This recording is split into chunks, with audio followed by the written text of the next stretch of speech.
Ako mga katoma, dito kami sa Tahanang Yaman. Ayan. Kaninang papasok kami ng Tahanang Yaman, nakapulot kami ng phone, no. Ayan, oh, nalaglag siya. Kasi oh, nabasag, oh. May basag siya. Eh yun, naghihintay kami ng may tumawag na may-ari para isusoli namin.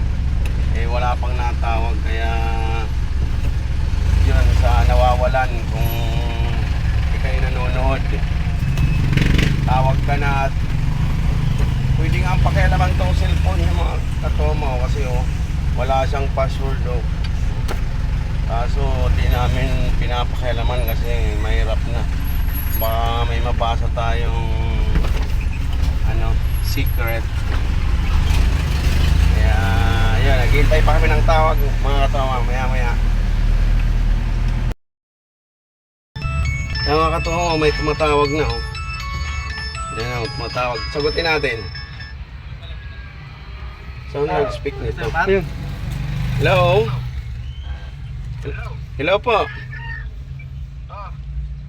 Bakit po? Ha?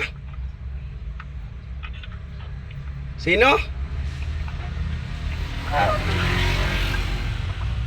Ito kasing cellphone na to. Ito kasing cellphone na to, napulot namin. Kaya kanino ba to? Sino bang may-ari nito?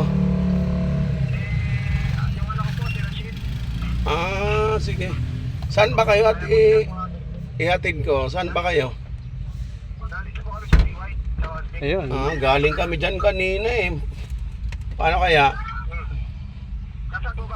Andito kami sa anong ba no to? Natanya na eh, sa Bilog. ano?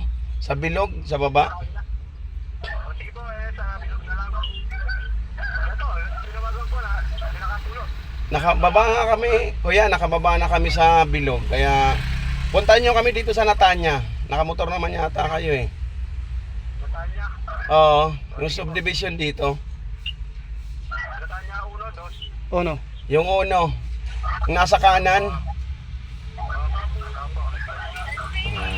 Hintayin ko kayo dito.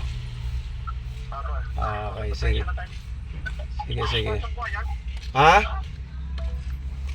Okay na, pinatayin. Hintayin natin. Mga katoma, ito natawag na naman. Sagutin natin. Hello?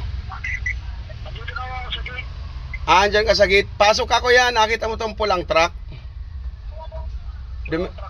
Dumiretso ka lang. Makikita mo kami dito sa way.